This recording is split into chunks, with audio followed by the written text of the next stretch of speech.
పొన్నూరు నియోజకవర్గ రాజకీయాలు ఆంధ్రప్రదేశ్లో ఎప్పుడూ హాట్గానే సాగుతుంటాయి. ఇక్కడ పొలిటికల్గా ధూళిపాళ్ల కుటుంబానికి చాలా గట్టి పట్టుంది.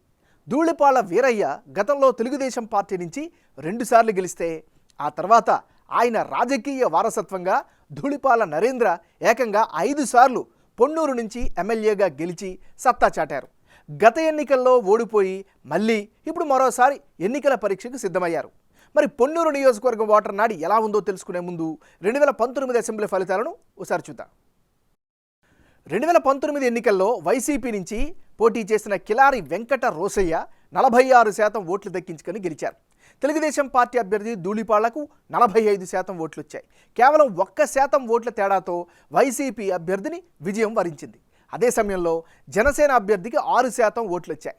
ఇతరులు 3% ఓట్లు సాధించారు. జగన్ వేవ్ పనిచేయడం, టీడీపీ జనసేన వేర్వేరుగా పోటీ చేయడం వైసీపీకి పొన్నూరులో చాలా వరకు కలిసి వచ్చింది. మరి ఈసారి ఎన్నికల్లో పొన్నూరు సెగ్మెంట్లో రాజకీయం ఎలా ఉండబోతుందో big TV exclusive detailed election సర్వేలో వెల్లడైనటువంటి అభిప్రాయాలను ఇప్పుడు పరిశీలిద్దాం. వైఎస్ఆర్ కాంగ్రెస్ పార్టీకి చెందినటువంటి నాయకుడు కిలారి వెంకట రోసయ్య. మరి వెంకట రోసయ్యకు రానున్న ఎన్నికల్లో కలిసి వచ్చే అంశాలేమిటి? ప్రజా సమస్యల పరిష్కారంలో ముందుంటారు అనేటటువంటి అభిప్రాయాన్ని అయితే ఈయన సంపాదించుకున్నారు. ఇది ఒక అడ్వాంటేజ్ ఫ్యాక్టర్. కిలారి పనితీరు పట్ల సొంత పార్టీ కేడర్లో చాలా సంతృప్తి అయితే కనిపిస్తోంది. మరీ ముఖ్యంగా జనంలో యాక్టివ్గా ఉంటారు అనే అభిప్రాయం కూడా ఈయన పట్ల కనిపిస్తోంది. వాలంటీర్ వ్యవస్థపై పొన్నూరులో పాజిటివ్ టాక్ కనిపిస్తోంది. ఇక విద్యా సంస్థల్లో వసతులైతే ఖచ్చితంగా మెరుగయ్యాయి. ఇవన్నీ కూడా కిలారి వెంకట రోసయ్యకు అనుకూలమైనటువంటి అంశాలు.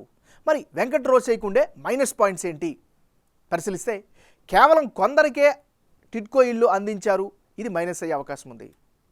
పొన్నూరు బాపట్ల రూట్లో ట్రాఫిక్ ఇబ్బందులు అయితే విపరీతంగా ఉన్నాయి, ఇవి కూడా మైనస్ అయ్యే ఛాన్సెస్ కనిపిస్తున్నాయి. ఇక చేబ్రోలు మండలంలో బ్రిడ్జి కట్టలేకపోవడంతో ప్రయాణికులు అయితే చాలా అవస్థలు పడుతున్నారు. మరీ ముఖ్యంగా పెదకాకాని మండలంలో తాగు సాగునీటి సమస్యలు పెద్ద ఎత్తున కనిపిస్తున్నాయి. పొన్నూరు టౌన్ విషయంకి వస్తే సరైన డ్రైనేజీ సిస్టమ్ లేక అందరూ కూడా ఇబ్బంది పడుతున్నటువంటి పరిస్థితి. ఇది దీనికి సంబంధించినటువంటి ప్లస్లు మైనస్లు. తెలుగుదేశం పార్టీకి చెందినటువంటి నాయకుడు ధూళిపాళ్ల నరేంద్ర. మరి నరేంద్రకు రానున్న ఎన్నికల్లో అనుకూలమైనటువంటి అంశాలేమిటి? సీనియర్ మోస్ట్ లీడర్గా జనంలో నియోజకవర్గంలో బలమైనటువంటి గుర్తింపు అయితే ఈయన పట్ల కనిపిస్తోంది. మరి ముఖ్యంగా తన హయాంలో చేసినటువంటి అభివృద్ధి పనులను ప్రజలు గుర్తుపెట్టుకున్నారు. ప్రజా సమస్యల పరిష్కారంలో చొరవ చూపిస్తారు అనేటటువంటి అభిప్రాయం కూడా ఈయన పట్ల కనిపిస్తోంది. ఇక పార్టీ పరంగా చూస్తే స్ట్రాంగ్ క్యాడర్ సపోర్టు ఈయన పట్ల కనిపిస్తోంది. ఇక ధూళిపాళ్ల నరేంద్రకు ఉండేటటువంటి మైనస్ పాయింట్స్ ఏంటి పరిశీలిస్తే, జనసేన తెలుగుదేశం పార్టీ పొత్తు, జనసేన నుంచి ఓట్ల బదిలీ ఏ మేరకు అవుతుంది అనేదే కీ ఫ్యాక్టర్గా మారనుంది. ఇది ఈయనకి సంబంధించినటువంటి ప్లస్లు మైనస్లు. జనసేన పార్టీకి చెందినటువంటి నాయకుడు వడ్రానం మార్కండయ్య బాబు. మరి ఈయనకి సంబంధించినటువంటి అనుకూలమైనటువంటి అంశాలేమిటి పరిశీలిస్తే, పొన్నూరు నియోజకవర్గంలో యాక్టివ్గా ఉన్నారు, యాక్టివ్గా ప్రచారాలు చేస్తున్నారు, ఇది ఖచ్చితంగా అడ్వాంటేజ్ ఫ్యాక్టర్. ఇక గతంలో పీఆర్పీలో చేసినటువంటి అనుభవం కూడా ఈయనకి కలిసి వచ్చేటువంటి ఫ్యాక్టర్. ఇక జనసేనలో ప్రధాన కార్యదర్శిగా ఆయన కొనసాగుతున్నారు, ఇది రాజకీయంగా అడ్వాంటేజ్ అయ్యే అవకాశం ఉంది. మరోవైపు పబ్లిక్లో కూడా ఈయన పట్ల పాజిటివ్ ఇమేజ్ కనిపిస్తుంది. ఇది వడ్రానం మార్కండేయ బాబుకి సంబంధించినటువంటి అనుకూలమైనటువంటి పాజిటివ్ ఫ్యాక్టర్స్.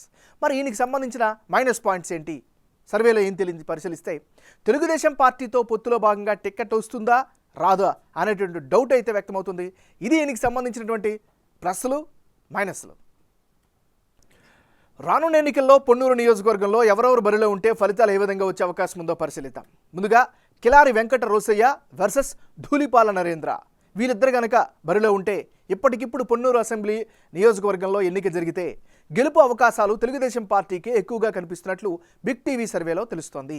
టీడీపీ అభ్యర్థి ధూళిపాళ్ల నరేంద్రకు 48% ఓట్లు, వైసీపీ అభ్యర్థి కిలారి రోసయ్యకు 45% ఓట్లు, ఇతరులకు 7% ఓట్లు వచ్చే ఛాన్సెస్ ఉన్నాయి. టీడీపీ అభ్యర్థి గెలిచేందుకు స్కోప్ ఎక్కువగా ఉండడానికి కారణం కేడర్ నుంచి సపోర్టు బాగుండడం, జనంలో సింపతి పెరగడం వంటివి కీలకంగా మారుతున్నాయి. అదే సమయంలో ఈ పొన్నూరు సెగ్మెంట్ టీడీపీకి స్ట్రాంగ్గా ఉండడం, జనసేనతో పొత్తు కలిసి వస్తోంది. గత ఎన్నికల్లో టీడీపీ జనసేన వేర్వేరుగా పోటీ చేయడంతో 1% ఓట్లతో ధూళిపాళ్ల ఓడిపోయారు. కానీ ఇప్పుడు కలిసి పోటీ చేస్తుండడంతో ఆ 2 పార్టీల ఓటు బ్యాంకు, ప్రభుత్వ వ్యతిరేక ఓటు అంతా కలిసి వచ్చే ఛాన్సెస్ ఉన్నట్లు బిగ్ టీవీ సర్వేలో తెలుస్తోంది. ఇక వైసీపీ ఓట్ షేర్కు కారణం ప్రభుత్వ స్కీములతో లబ్ధి పొందుతున్న ఓటర్లలో కొందరు అటువైపు మొగ్గు చూపే అవకాశాలు కనిపిస్తున్నాయి.